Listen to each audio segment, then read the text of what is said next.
we have our quorum, don't we? Yeah, we do. Yeah. Do we have? Yep. Okay. Everybody present? Oh, there's Julia. Okay. I was here. I was just waiting to get promoted. All right. Okay, then it is. Just to be clear, it was Fernando. Okay, I'm going to go ahead and call the meeting to order. It is 4:01. Roll call, please. And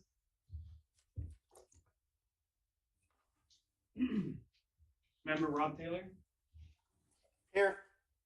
Member Julia Liu, Here. Member John Lawless, Present. Member Maria Venus, here. Member Kelly Carrillo, Present. and Chair Martha Flores. Present. We will now move into oral communications. This is the opportunity to address the audit committee on any scheduled matter. Unless additional time is authorized by the committee, all commentary shall be limited to 3 minutes per individual and no more than 15 minutes total. We don't have anyone in here. Do we have anyone virtually? No, Your Honor. Thank you very much. We will now move on to scheduled matters, which would be the approval of draft minutes of February the 3rd. Everyone has had time to read them. Do we have a motion? Make a motion. Okay, We have. I'll second Mr. Taylor's motion. Okay, motion by Mr. Taylor, a second by Mr. Lawless. No further discussion. All those in favor unanimously say approve. Approved. Okay, thank you. Aye. We will now move on to the city annual comprehensive financial report. And we will review for the fiscal year ended June 30th, 2021. Who will take the lead on that? I'll let Maria introduce. Yeah. What do you mean? You can come up- and you don't get to be on the sidelines for this. Up Yes. here. Yes, you don't get to be on the sidelines for this. Hi, I was just gonna present Jeff. Jeffrey Peak is our lead auditor from CLA, Christian Larson Allen LLP, and he was happy to be here to present the He looks like, yeah, he looks happy to be here. the annual comprehensive financial report for the city.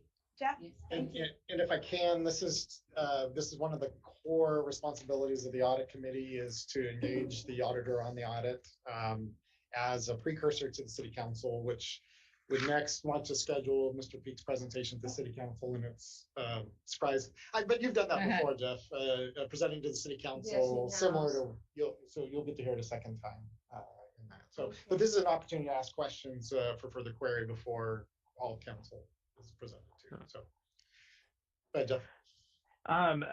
Just out of curiosity, would you like me to share anything? I don't need to. If everybody has copies of the financial statements already, then I can just refer to the pages where I'm talking about those things, as well as the governance communication. Does everybody have those? So we have the letters. We don't have the financial statements in front of us. So if you want to share it, that would be, if that's okay. Okay. You know, there's nothing specific that I need to show anyone necessarily, but I will mention a couple of things in there. And if there are any questions and someone would like me to share my screen, I'm happy to, but I'll go ahead and just talk first. And then if it's needed, I'll go ahead and share. So, well, thank you for having me tonight. And I really appreciate, being able to continue to work with the city. And I know Maria is the one who has to sort of put up with all of my questions and all of the things that I ask for her. But, she always does a really great job on pulling those things together for me, no matter how frustrating it is sometimes for the information we're asking for. This year, there were definitely some challenges just related to implementation of new standards, and then also just some of the COVID relief money and stuff like that that's come through, which is one of the reasons why tonight I am going to just be presenting on the ACFR, which is the Annual Comprehensive Financial Report.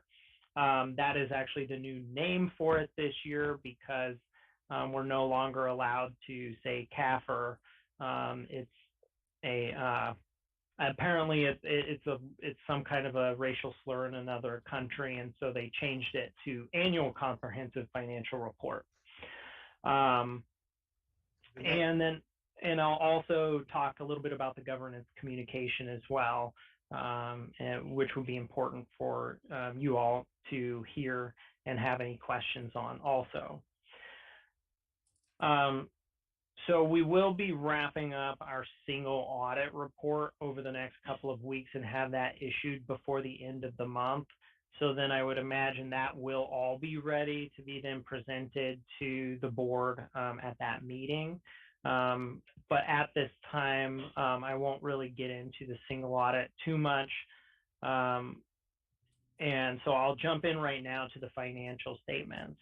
So of course, as the auditors, it's our responsibility to do a risk assessment and design our audit procedures so that we can provide an opinion on the financial statements. And so that's what we've done here. And starting on page 10 of the financial statements is the independent auditor's report. And that just goes through what our responsibilities are and what management's responsibilities are. And then of course on page 11 is our opinion, which is the most important part of those statements. I'll look at that.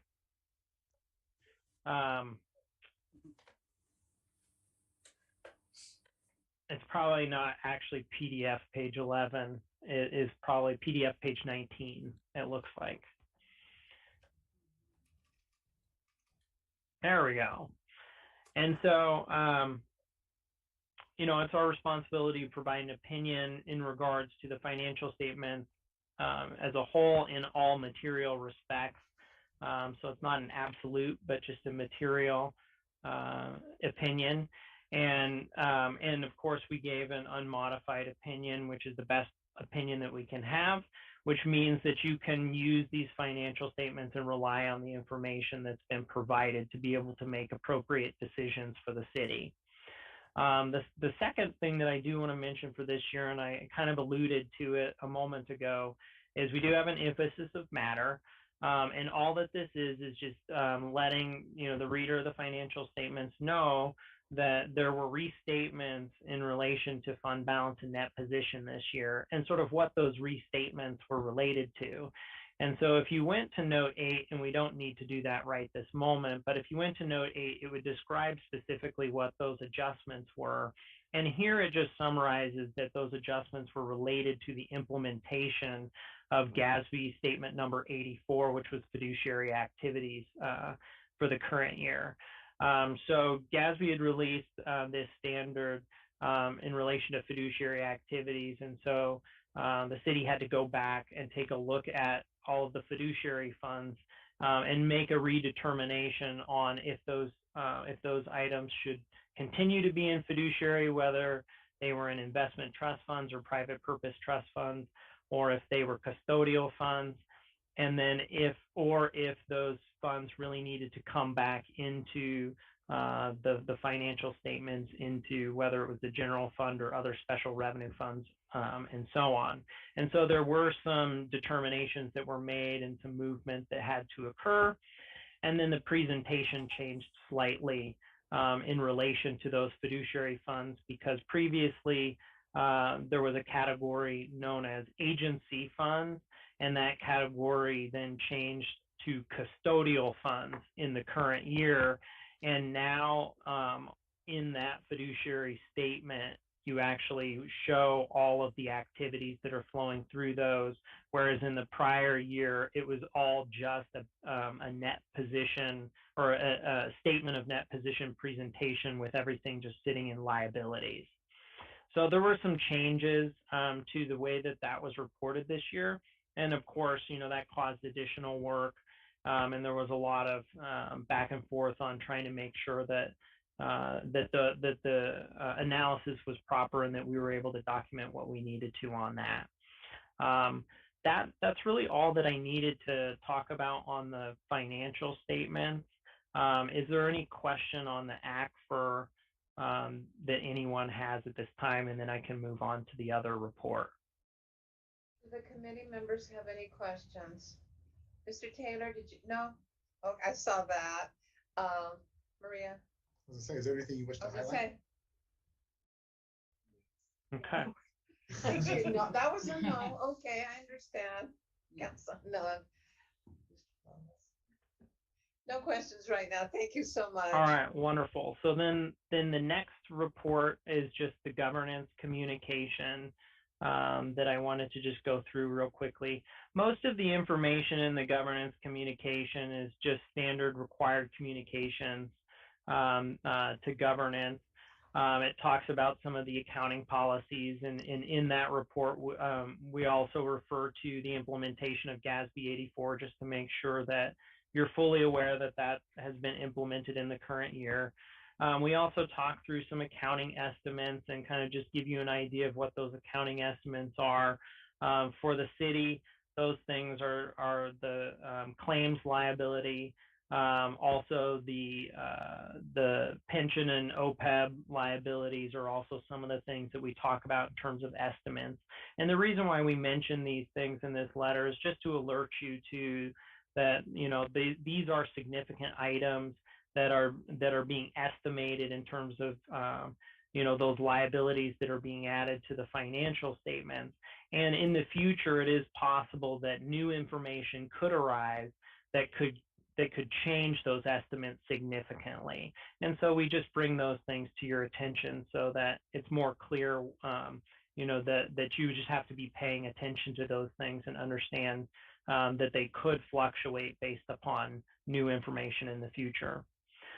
We also just go through if there were any difficulties encountered during the audit, and there were none in terms of dealing with management.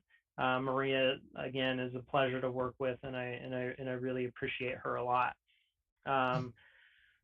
We do also talk about misstatements in the financials, and we did not have any corrected misstatements, meaning we did not find any material misstatements that we felt like needed to be changed in the financials that were presented to us. So there were no material corrected misstatements.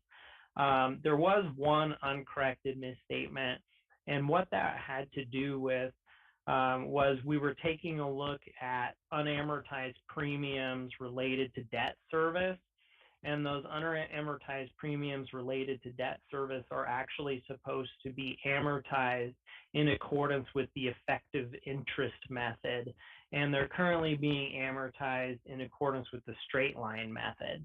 So there's just a slight difference in the amortization methods there, but it was a big enough difference that we were compelled to present it as a proposed adjustment.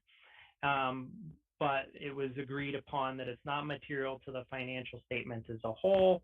And so we didn't want to record that through in the current year. So it's considered an uncorrected misstatement or a past adjustment, but it's not material to the financials. It's not anything that we would consider to be a significant issue or anything like that. But we do bring it to your attention as a part of this communication here.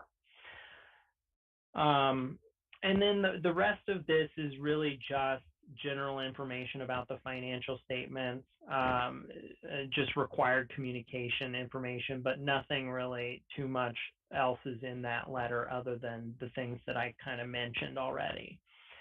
Does anyone have any questions on that governance communication? I don't have a question. I want to just thank you for the clarification, explaining the effective interest method versus and the straight line, so that those of us that are not involved in this on a daily basis comprehend what, and that clarification. So I appreciate it. Yes. Do you? Thank you. Yes. Okay. And I don't have any other questions with regard to the rest of the communication. Okay. And I'll have one additional thing that I'll mention is, you know, at this point in time, we do not currently have any findings. We didn't have any findings that were really related to the financial statement audit itself. We are still, you know, wrapping up our procedures, as I mentioned, on the single audit. So there is still a possibility that something could come up during that process. But at this time, I'm not aware of anything that has come up that would be considered a finding in the single audit. So at this time, that's good. And I will definitely be talking with Maria. If anything does come up, I'll let her know immediately. But for now, there's nothing to mention. You have some, please. Yeah, Jeff, I have a question because this committee spent a pretty considerable amount of time looking at pension obligation bonds and its unfunded liability and CalPERS, and I'm tired right now, so I'm trying to remember so when you talk about the estimate, did it take into account when's the CalPERS, because they came out with their return just recently, and it adjusted the statements, but this was done before that, right? Yes, the amounts that are presented on the financial statements do not. Reflect the most recent. Correct. So that's the part I just wanted. So you haven't been a part of this, but this committee spent a lot of time talking about the unfunded pension obligations and how that, as you talk about so what's estimated in their future pension liability has actually been reduced based upon the return that CalPERS experienced. But it's not going to be reflected here because it's not yet in the next financial statements. And that's really not so much for you as it is as kind of looking at points in time, like you said. So this is as of June 30th of last year. So you're looking backwards as of that. And I guess that's one of the comments I'd ask Jeff is, are you seeing what kinds of things are you seeing in the pension world? There's obviously been pension obligations bonds issued. Do you have any thoughts on that? I'm not sure that I fully understand the question in terms of the pension obligation bonds. It would be a matter of issuing new debt to offset at what is currently right now at least a 2% spread between the assumed 6.8% and whatever bonds could be issued at for that obligation, whatever amount that's determined to be. I mean, I have clients who have issued pension obligation bonds, and then I have some that haven't, and I think that everybody's situation may be a little different in terms of what they're looking at and the factors on how they would decide whether that's something that makes sense for the entity. It doesn't make a difference to you though, as the auditor. Does it make a difference to me? No, not really. I mean, okay. It changes. It maybe changes some of our audit procedures somewhat, but the way that we take a look at that stuff is still. I mean, it doesn't really affect my audit all that much now. Okay. Yeah. Not having issued it yet, I wanted to hear what your opinion is if someone did. Yeah, no, absolutely. I do it. Okay. Yeah, no, it really doesn't have a big impact. I mean, anytime that there's additional debt, there's additional procedures and things that we would need to do on that. But I definitely have pension obligation bonds within, like I said, within some of my other clients, and it doesn't significantly change any procedures or anything like that. No. Okay. Any questions? Did you have any questions? Mr. Tanner, did you have any questions? None. Julia, did you have any questions? None. Okay, I didn't have any more questions. I think that you continue working with Maria because she does so good over here. Go through are we? Yeah, please. Do you have more? I have more questions, but they're not. I guess it's more future looking. Is there more that you wanted to present on, Jeff? No, I am all done. So you can fire away with any additional questions you have. Okay. All right. So for this committee, anything particular to look at going forward? I know that's one of the things the council would ask this committee that we should additionally scrutinize or pay attention for looking forward. Well, there's going to be another big GASB implementation this next year, GASB 87. That's something that would be of Jeff, can we interest. just call it not big, call it little? Because Marie, every time you say big and Marie's eyes get big, the R word starts resonating with her. So I guess it depends upon how many lease agreements you guys have, whether it's big or small. Gosh. So Define, is there a difference between lease and license? Can we get into semantics? We have lots of property license agreements. So it's not specific to it being called a lease.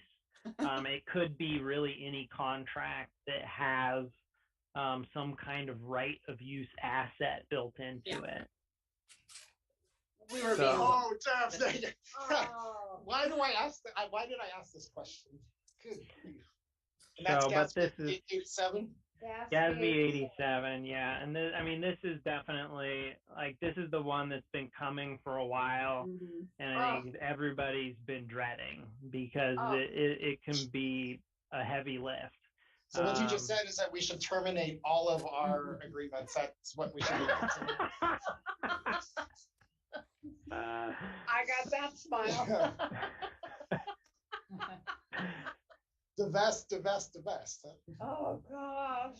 Okay. They have to be for value, though. I mean, most of our license agreements are for like nothing. Or a dollar. You know what? That's a great point, actually, because you're right. For example, if you have a copy machine, of course that falls in under the lease standard. But if the lease for the copy machine is $1,000, it's not going to be material to the financial statements, and you wouldn't have to deal with it. Well, we have lots of immaterial license agreements. Maria, it's not so bad. So it's just a matter of quantifying those things so that, when we're doing our audit procedures, we're able to look and see, okay, here's everything, but yes, we can agree that these things aren't significant and they're not material, so we'll carve those out, and then we're just left with the things that are significant, where you'd end up picking up the right of use asset that you would depreciate, and then you would pick up the lease liability, similarly to how you have long-term debt at this point. And it also works in the reverse. If if you're have rental properties or something like that, then and you're the lessor, then you also have to pick up the other side of that, which would be the asset for the income, and then also the deferred inflows as a result of that. So, which is a liability. So, we're charging like $1 a year for some of these. So. Oh, and actually those things.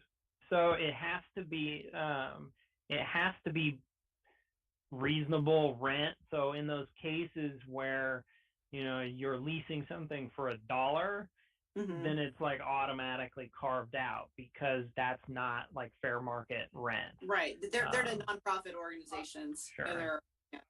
And because that falls in more of like a grant type of a situation, because essentially you're granting them space. Use. So it's not, so it doesn't fall in under the lease standard, because it's kind of a different situation. Well, probably our biggest lease experience is probably at the airport with hangars, I would anticipate. And those are definitely for value, because they have to be. And they're all long term. Yeah, they're all long-term, based on FAA regulation. Mm-hmm. So what we should be hiring an airport person just to do that part of it, huh? No, I have a staff report for the next council meeting for a lease software. There you go. There it is. And a person to input it. See, Maria's got it all handled. I'm actually recommending the software that will do this for us. Oh, okay. So we don't have team. All right. All right. Problem solved, So Jeff. She's I'm- already I'm on. already asking you. to- Yeah, yeah. And I'm not gonna give you an answer. Maria says there's an app for that. Because it's probably more expensive than the one that won't do it for us. Well, you need to do it. That's gonna be a monster. All right, sorry about I'm that. glad you asked that. Yeah. When I'm glad Yeah, you brought it to no, the really. table because I'm like, oh my Well, God. He said to begin with. When it all goes together. So what other shoes are you gonna drop other than? There's Gatsby 80. Gatsby 96 for the next year, Jeff, right? The subscription-based IT arrangements, which is gonna be kind of like the leases. Yeah, that's the subscription like software type things that it's going to end up being basically the same as the lease stuff. So yeah, a lot of places are trying to just implement them essentially at the same time. Anything else? We're having an open conversation here. Might as well. Right. Mr. Taylor, do you have anything to bring to the table here? I have no idea what you guys are talking about. How's that? I was just thinking, how many years do I have to sit on this committee before I got this stuff figured out? I think they brought the most complicated stuff in the beginning. That's what I was gonna say. We started with pension obligation bonds and went to the comprehensive. Yeah, finance. yeah. I think so. Maybe we start up the hill and then it gets better going down. Like an initiation. Yeah, I thought we were talking about the Barn Theater or something. Yeah, not yet. That's a lease agreement. It is. Yeah. But it's $1 a year, so. And it will be in Other planning. stuff. We'll get to that. I have another question, Jeff. So we formed a new authority, the city and the Tule River Tribe formed an authority to serve as the Oversight. oversight. Yeah, is what I was going to say. It's called the Casino Project, but it has beyond just the casino of itself on reservation property in the city. There are supporting. There's a tertiary treatment water facility that's going to be upwards of $15 million, financed by the city, with a repayment schedule by the tribe. There's a construction of a new storm drain basin at between 5 and 10 million. We'll see where that goes. And then there's going to be street improvements that have proportional shares assigned to them between the city and the tribe and the county. So specifically for PATA is the adjudication of funds for tertiary, so all the off-reservation improvements, so tertiary treatment facility, storm drain basin, and street improvements, which are all going to be accumulated probably between 25 and $30 million. So, and the authority is subject to audit, which it was the recommendation that you, and I know we need to do it under a separate engagement, but to audit the authority's financials. Which essentially is a pass-through from the city to the tribe. Okay, That's so right. that was what I was going to kind of ask was, Yeah. like, are these things existing in the JPA, or are they going to be outside of that? Like, because I imagine, like, because you said that you're going to build these facilities, is the tribe going to own them, or is the city going to own them? Tribe is constructing they are the developer who, it's like a house. You build the house and then you have these other public improvements that are then dedicated Right. to the city and owned by the city, which the city has proportional shares of the cost. So as an example, for the tertiary treatment facility, it has a 2/3 cost responsibility based upon use of capacity. And then the city has 100% cost responsibility for the storm drain basin. And then there are, this is the part we're working through right now, is the street part, because that gets complicated when you're looking at what type of improvements and and when and those sorts of things. So but in the end, the financial statements of the authority are going to be subject to audit, which it was the determination to have by additional engagement, have you audit them. Okay. And essentially it would be an audit of this. You're probably, it might, I don't know. I just raised this because we're going to have to figure it out. There's no blueprint for this. This is the first city tribe in California, at least. It was against the law. Actually, City of Porterville with the tribe authored the legislation to, the history on this was to be able to form this authority back in the Schwarzenegger administration. And it got unanimously through both houses, and then Governor Schwarzenegger wouldn't sign it because he didn't agree with it. He thought that cities and tribes were not fairly aligned. That was space reserved for the state and counties.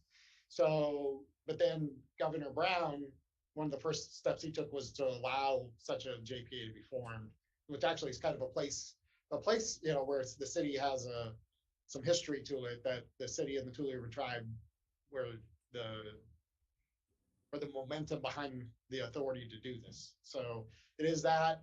So it's kind of unique. There isn't any other city tribe authority. So we're kind of flying the airplane while we build it. And so that's why I'm telling you right now, the casino's under construction. It's off reservation. So it's in the city, on reservation, certainly in trust. Separate MOUs with the city of Porterville and the county of Tulare for payment in lieu of taxes and other impacts. But under PATA, and that's why it's its own authority with bylaws and a board, which is comprised of both members of the tribe and members of the city, or representatives of that they take action to release funds that are held by the city. Okay. So you'll be auditing city funds that also will be audited under the authority. I see. Okay. So there's definitely, and I guess what control is that going to be under? In terms of internal control structure, is that just going to be something that Maria is handling, or is there another? Yes. Okay. No. So the city staff is we're working that out right now. Actually, we're going through our first disbursement.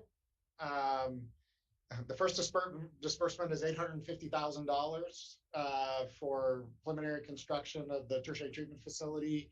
So evaluating certified payroll, because everything's got to be ensured to be paid by prevailing wage, because these are all public facilities. All the paperwork is going to be to your satisfaction, let's put it that way, and Department of Industrial Relations. Okay.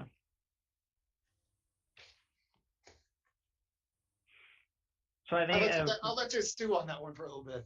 Yeah, for us, the first step would just be getting the agreements and the bylaws and everything over for the new entity, so that I could understand it a little bit better, and sort of wrap my arms around that part of it. And then the accounting, so we just work with Maria on how that flow is happening and how that's all tying in.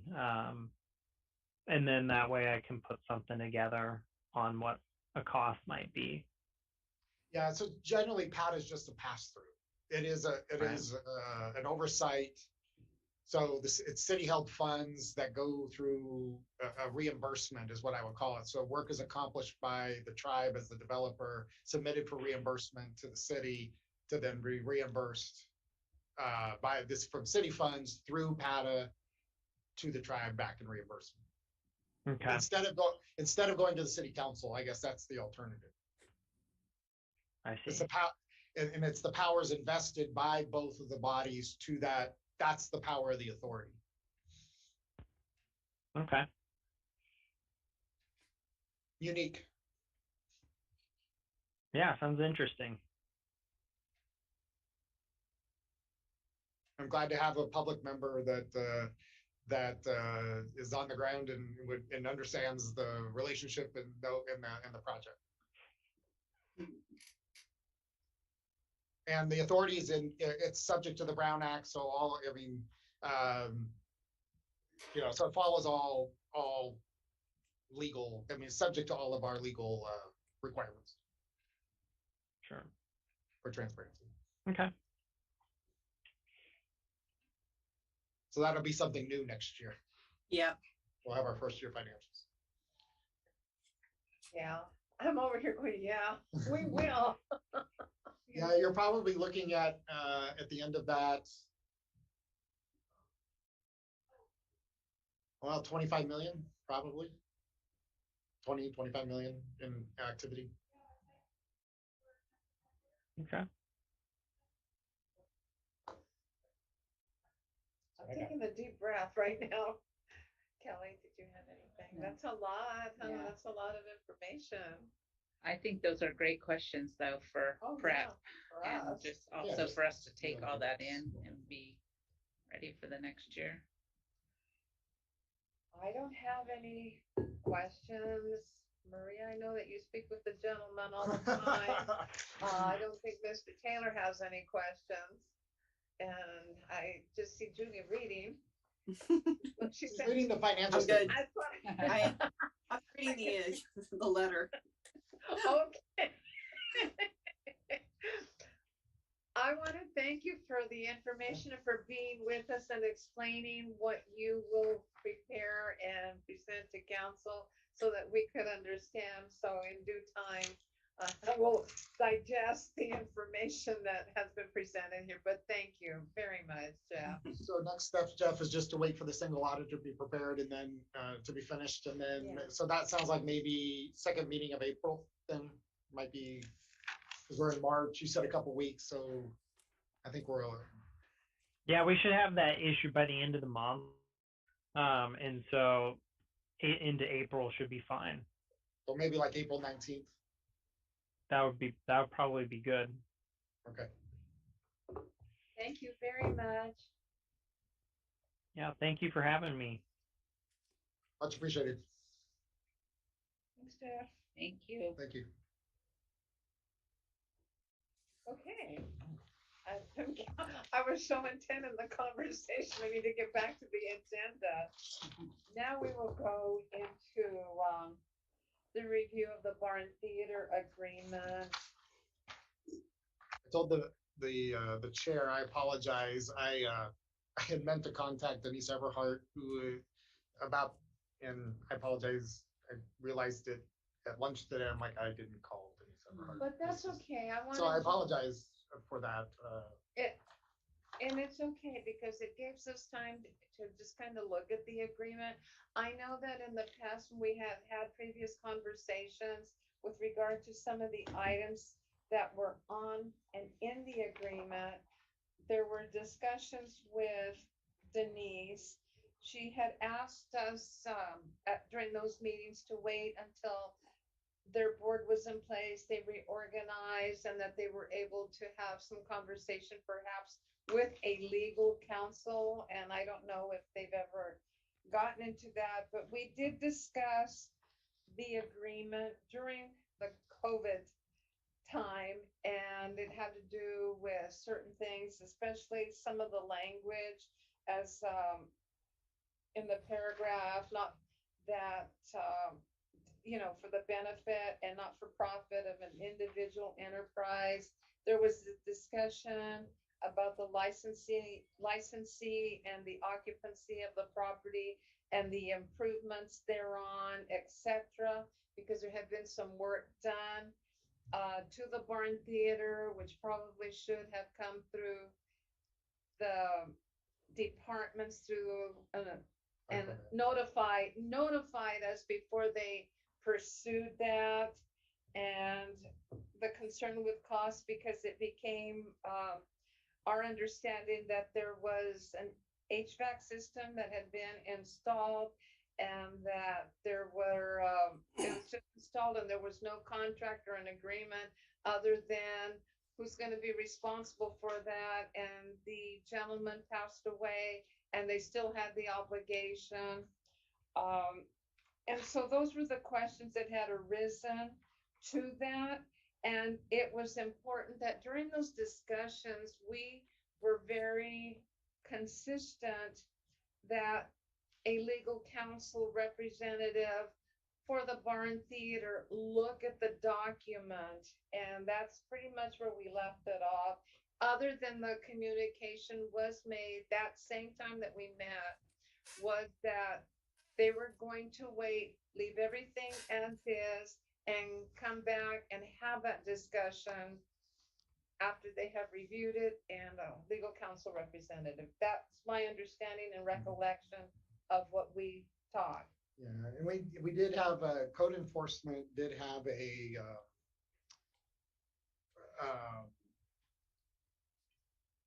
engagement is what I'll call it. So we have this from time to time where out of town vendors set up in the parking lot of the barn theater. We've had problems with the free cell phone folks and that sort of thing. And there was a scam going on here a couple weeks ago of COVID testing. And it was a scam. It was a matter of getting it was not through. And so we reached out to the barn theater. They didn't know anything about it. They set up 2 places in town, which we moved them along. So we did work.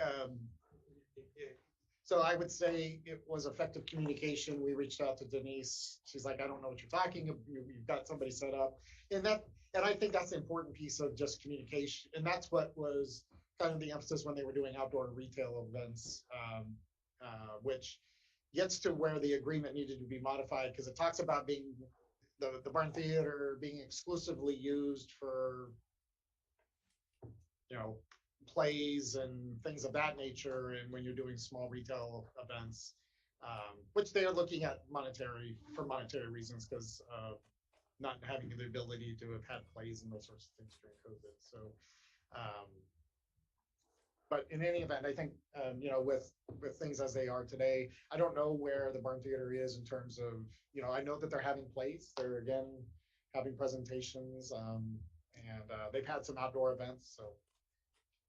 And I believe, and correct me if I'm wrong, that while we were having some of those discussions, I believe it was brought up, I could be wrong, I'm just trying to remember because there was so much dialogue, that the barn theater and renting out to other organizations, Mhm. that was a question that we also needed to clarify and talk through the agreement. Yeah, I mean, I think what I had 2 big issues. I had basically the use of it, and then how to deal with improvements. We probably need to refine the language. Those are the 2 big substantive areas. And really it's a matter of what do they want to propose. I mean, I don't know that it would necessarily, it's something that the city could certainly consider if the barn theater wants to add some level of fundraising activities on the premises that they were directly engaged in. But you're right. You want to have some kind of clarifying language in there, because otherwise that could turn into, well, we're just going to rent it out and make money off of it. And that's not, I don't think that's the intention of what the city had contemplated when it was having the barn theater, do this. So that language probably could be refined if that is, where they want to go. And if that's something that, they want us to work through with them before it gets taken to the council, city council. Of course, that's ultimately city council decision. Correct, and I believe we need to engage with conversation with Denise Everhart, and that we go over through this document with her. And if they have legal counsel, like someone that could work with legal counsel, that'd be great. And it's ideally great, but they don't have to have legal counsel. Correct. And Okay. require it because they're a nonprofit and lawyers. No, but I think we need to have this discussion with her and bring forth what is proposed. And they might have somebody that's willing to do it pro bono. Yeah. Well, that was so Robert, you're right. Robert I'm saying used to do that. Had been their counsel. Yeah. So that was a few years ago now, but yeah. I think we just need to have a conversation Yeah. with her to go through this and bring back, And bring any suggestions they may have. they may have to a meeting, Right. meeting. What do they want first? Let's start with what they're wanting to do, and then let's see Okay. if we can work with them. I mean, that might be one way to deal with it. And then the improvements part, what are they wanting to do out there?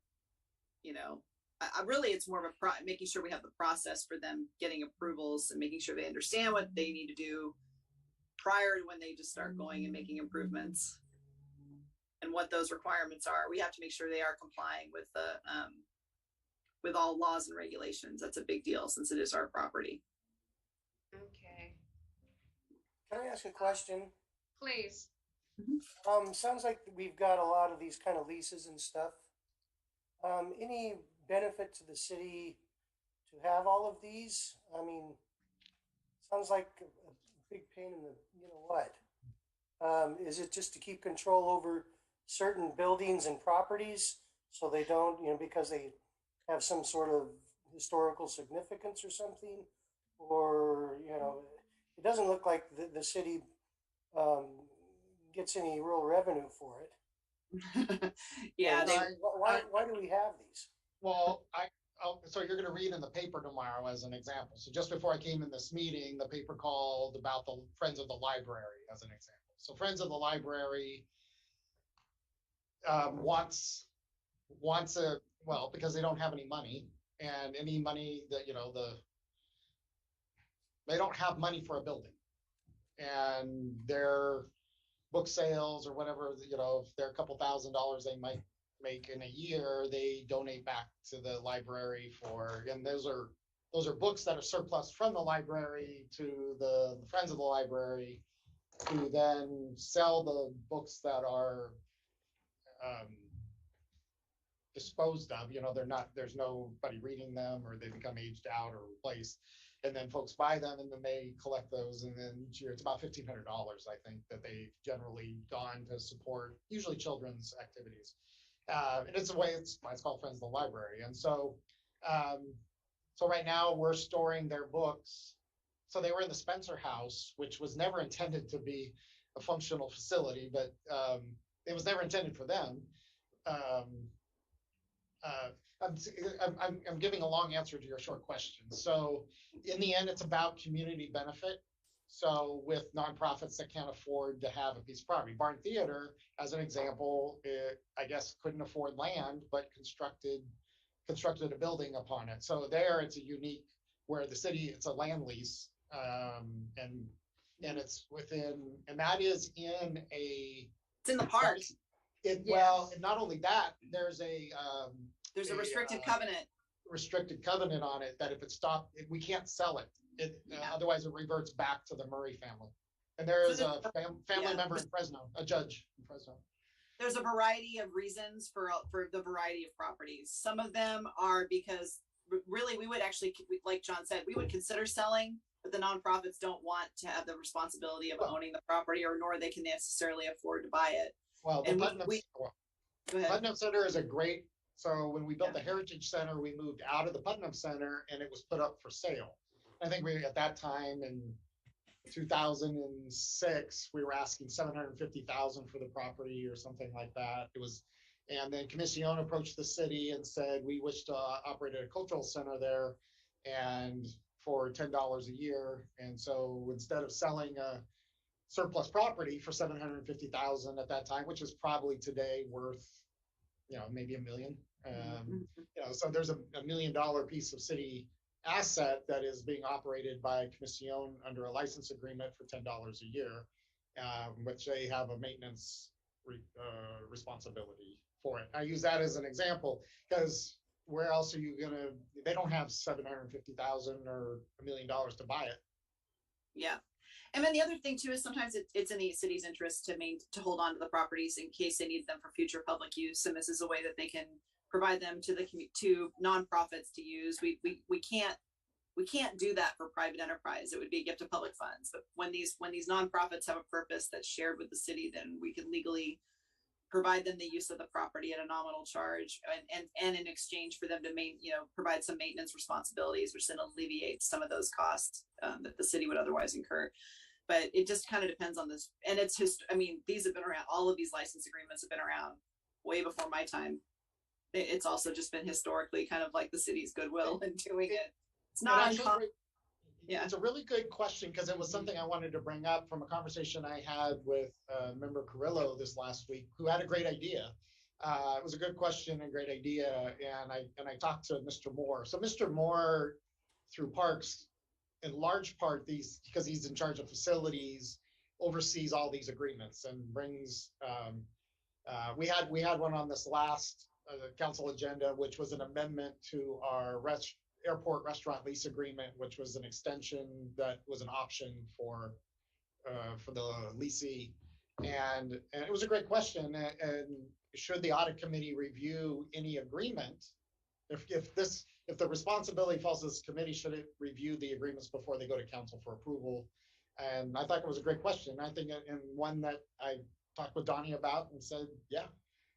I hadn't talked with Maria yet, but I guess going forward, as an example, so Donnie's overseeing the Barn Theater, Commission, Hayes Field. I mean, there was that list of 25 or whatever leases. I don't know that you want to see every airport lease, because that's a form, that is regulated by the FAA. That's not a, there's not a lot of room for error there. I would, I'd but, streamline it. But like I said, I was giving an interview just before I was talking to the reporter right before I came in about the Friends of the Library, and they want a building.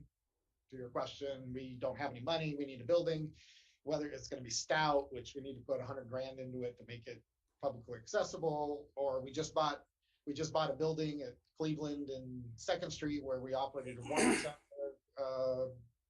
last week in it. So it's already served some utility to the city for community benefit. So that might be an option for them. But again, in the end, it's a budgetary discussion, and it goes to your question. So Friends of the Library, and as they see it, benefit the city. So can you please find us a piece of property to us to operate it? Right now, we're storing their books. We're in the middle of a transaction with Porterville Unified. We're selling Heritage Center to them. We're buying Prospect Education Center from them. And so we have a mutual agreement of use. While they operate classrooms at the Heritage Center, we're using Prospect Education Center for storage. So I can start a nonprofit and come to you and say, I want a building to rent for $10 a month or a year? $1 a year. $1 a year? We just have to, we Sounds may like not a hell have of a deal. property. Yeah, you can. Yeah, As long as I can convince you that it's something that will benefit the city. That's the $1 million question.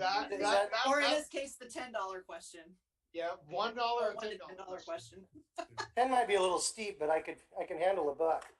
But then the Barn Theater then owns the building. Yes.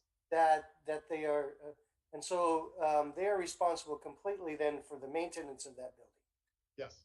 Mm-hmm. And if they go broke and vacate the building and say, "Here you go, city," what is the city do with something like that? Especially if it's something that may be better torn down than rebuilt. Does that happen?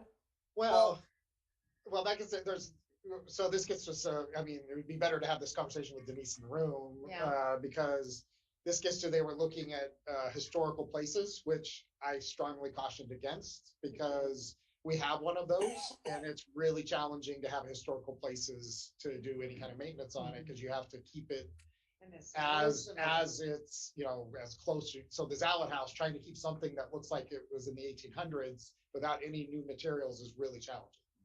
You can't put in double pane glass as an example. So I strongly encourage them not to do that. You don't know what you're getting yourself into. So they're looking for ways to make money. I guess that's what I would say, so that they, and I don't know, there's some ways forward that for the, through our cannabis dispensary agreements, that upon their opening, they each are contributing at least $25,000 a year towards a community benefit fund. So with the two that have already been approved, that would be $50,000 a year. that was being set aside for community benefits for nonprofits or other agencies that would benefit the downtown area and in specific to the arts or other complements to the downtown area, given the location of the dispensaries. So, well, in the Barnes case, then I know that in the past they have tried to put on events, or they've wanted to, that they were not allowed to do or able to do. Is that based on the city's liability? I would Based on the imagine. language in the current license agreement. And is that something we're talking about? Maybe how we can help them raise more money so they can do the things they want to do. Yes. Yeah, they got the genesis of that was just as Julia described, and the mayor did as well, or the chair. They in the agreement it says you shall not incur debt without permission of the city, because in the end, if you default on it, the city becomes responsible for the debt.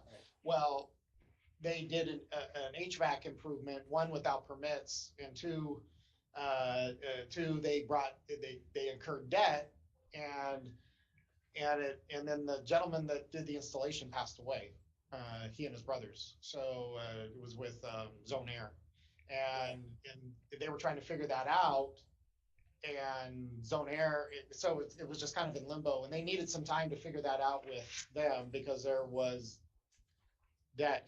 And part of this as well is that Nikki Edwards kind of ran a tight ship earlier where she just kind of did everything, and even the others didn't recognize that the current agreement we had right now, Nikki had signed without generally consulting her board, I guess. So I don't know. And there were That's a as lot of, reported. So. yeah. But we took it to council and was approved, so they have there was an extension on the land lease. But all of these agreements, but I thought it was a great question and comment by Member Carrillo that, as we take agreements that are subject to review of this, that we review it.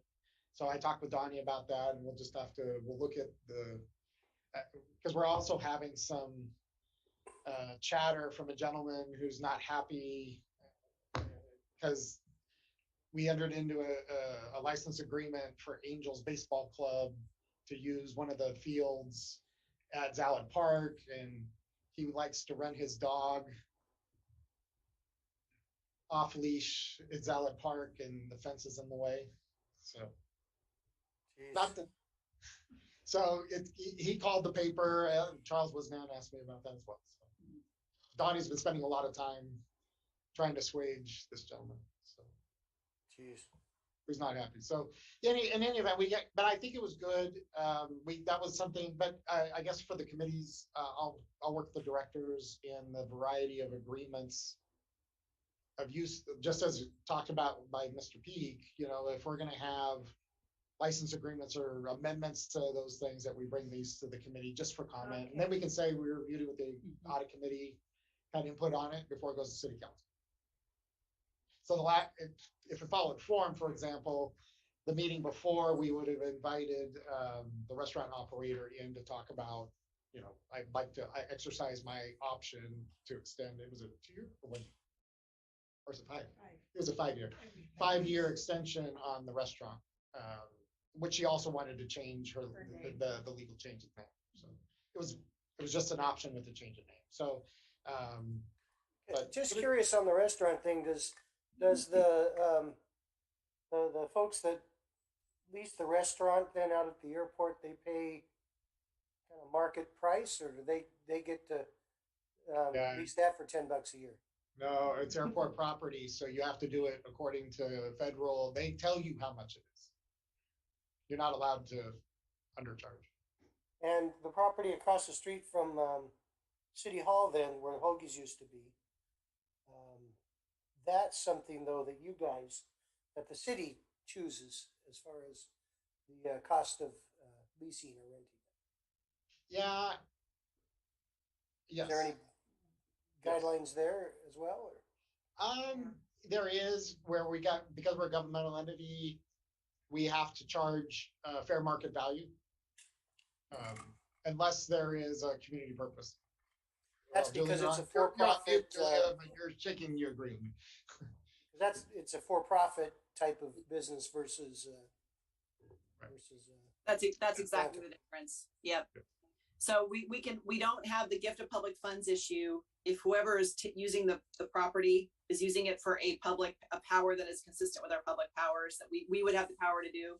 But with private enterprise, we're not allowed to do that. That would be like basically unfair competition, for us to provide that. So when we have private, we actually have to charge fair market value for leases and for property transactions to private. has the city ever sold any property to a private person? Sure, but when we do that, we have to follow the surplus property rules under the government code that require that we put it out. The state has imposed all kinds of onerous requirements on us now that we have to basically notify certain parties, certain public parties that it's and others that it's available for potentially for affordable housing or other types or parks purposes. I think those are the two. Well, the big one So now. if nobody wants it after we do our requisite notifications, then we can declare it surplus and sell it to a party for fair market value. See, that's a great question because that's the lawsuit that's getting a lot of attention right now, which is Angel Stadium in the city of Anaheim. City of Anaheim owned the stadium, sold it to the Angels, and didn't first allow somebody to build affordable housing on the site. Yeah. Oh, geez. Yeah. So they sold it privately to the Angels and didn't allow somebody on very pricey land, obviously, that would have probably loved to have developed affordable housing on it. Is that new? I was gonna ask that. too. Yeah, Is that a new Yeah. thing? Okay. yeah, and the state is sued. It's current litigation. Current litigation. Right now it is. Said you broke the law. And you So have the to pay Angels are back. going to end up buying or end up building a lot of affordable housing for somebody somewhere. Right. That will probably be the consequence. What it No, the won't city of Anaheim will. Yeah, and what it won't do is negate the sale, as long as the Angels were bona fide purchasers for value. So it doesn't reverse the sale, but yeah, there'll be some steep damages that the city could be on the hook for. Yeah. And that's where it's gotten some, because one of the council members is talking out of closed session. He's like, there's one that's kind of trying to expose the others for the shenanigans. It makes for a difficult court case. But has that law been in place for a long time? It's a new law, It's but they knew it. Okay. So they tried to kind of play it cool. I've But heard that long. They knew about it. And that's The what law's he's saying. He's actually like, been in- oh, they deliberated knowing the law. Yeah, that's what he's saying. Right. The law has been in place for a long time, but there have been changes that make it harder and harder and harder and make the exceptions smaller and smaller and smaller. So it's a moving target all the time. Okay. It is going to make it more difficult for the things that you've seen with professional sports teams where in California, because it's California law, where in California for professional sports teams where they finance they finance it and then buy it back or those sorts of things. So, but where there's a will, there's a way, and there's really high priced lawyers that figure out ways around it. It's a big game. That answer your question? I know a little more now than I did 10 minutes ago. Okay. All right, so now we move on to other matters. And it'll be the Barn Theater on the agenda. Yeah. And is there anything else we should add to the agenda? So as I mentioned, if the committee's good with it, if we have any agreements that are coming up, that would be Please. something to look at. Just as an update, we spent a lot of time with the Chamber of Commerce. I met with Christina Clausen this week. This week has been hell. Met with her this week. She had her board meeting and they're preparing, according to the agreement that this committee recommended, is why I'm bringing it up. It's going to be the first time we do this, where they are presenting a year-end report, a year forward proposal with a premium or contract increase of 15, well, at least 50,000, let's put it that way. Wow. They had previously asked for from 35 to 50, but they were still, so don't hold me at 50. They previously had requested at 50. Put it that way. Wait, did you say they're increasing an additional 50,000? No, it just may be more than 50. Oh, It may be more than 15.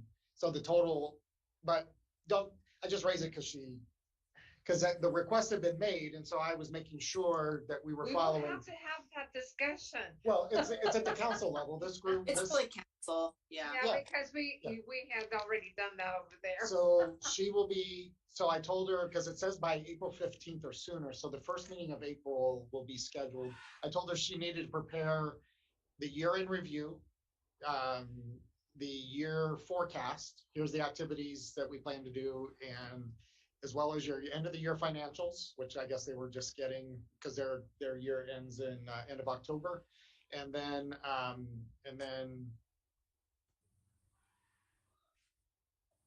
oh, and then the request for additional appropriation. yeah, you gotta hand it to them. Those guys aren't wimpy. They're pretty gutsy. So they've got a new board. So they, part of it's been they've got a bunch of new board. They have a full board. They were at half staff, I would say, on the board members, but now they're at a full complement of board members, and so a matter of getting everybody kind of up to speed. Christina new as the no longer interim position. They're trying to plan an Iris festival, looking at K-Jug again. So K-Jug's back around. So just a lot. It's a lot. And But their imagine awards dinner, right? Yeah, so that's another thing. Yes. So they're doing March, November. There's going to be a installation and then awards, I guess. So the installation's in March. March the 18th, I think. Yeah, right. March installation, and then they're going to do awards in November. Try to get back on cycle. She's trying. I would say that. Yeah. Well, you've got a young board who who hadn't been around very long, and a young CEO. So we've been meeting monthly. That's why I said we try to sync it so that it's after her executive board meeting and before her. The best way for her, I said, tell me when you want to meet. It was best to meet after the executive committee and before the full board. So if the executive committee had any concerns or matters of coordination, that she and I could do that before the full board meeting, which they meet on Monday. So I met with her on Monday this week. Okay, there's a lot that we have to do. I do also, for the record, when we talk about licenses, so council direction was to send a letter to Commission that they had violated the agreement as it relates to modifications to the building with the installation of a mural on it. So communication's been sent that to Commission to comply with the agreement. do they have to paint over the picture then? Well, that'll be between the council and Commission. So under the agreement, back in 2016, they came to the council. Actually, the city helped in the painting. It contributed $2,500 to paint the facility, and then the mural was installed. And then I guess we all forgot what happened 5 years ago. Did they paint over the mural? No, Oh. they did a new mural on the west face. You should drive by and look at it. It's nice. They didn't ask first. So well, okay, so as a civilian here, then, my first thought is, what's the big deal?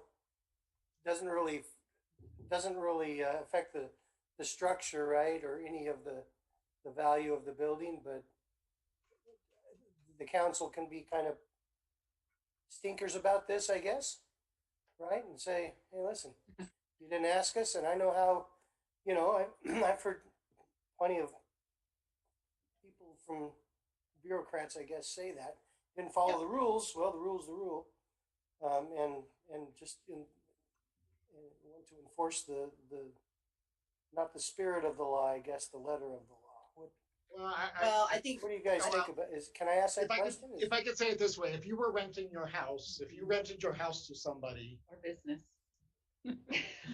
Throw in business. and you had in your agreement that you should not modify the building without my approval, and they painted it purple, would you have them repaint it? Well, and I here's- would paint it and then ask for forgiveness, and it sounds like that's what's going to happen here. And Well, in the end, we're going to spend hours and hours talking about this, and nothing will happen. Well, what I think, I'm going to go out on a limb, but I think what will probably, I would imagine that the letter will then prompt some conversation. So it may not necessarily result. It's ultimate to the council, so I won't speak for the council, but it may not necessarily result in a full paint over when all is said and done. I think it really, the letter was sent just saying, hey, you need to comply. You know, unless you're in, you know, if we're not going to have any conversations, then we're going to have the one have to make a hard decision. But I think that the problem, it wouldn't have been such a big deal had they not just had the conversation with them about it, and then they went and did it anyways. You know, we already went through a forgiveness, you know, for a you know, where they actually started to do that, and we had them do it the right way, and then it's just, so I think that's part of the issue. That's what kind of bothers me a little about the $1 a year or $10 a year thing, especially when you get to nonprofits that, you know, and the HVAC at Barnes is a perfect example. Same kind of thing. You know, these guys really don't have anything to lose by doing some of these things. They know probably in the end they can come back to the city, and the city's going to bail them out.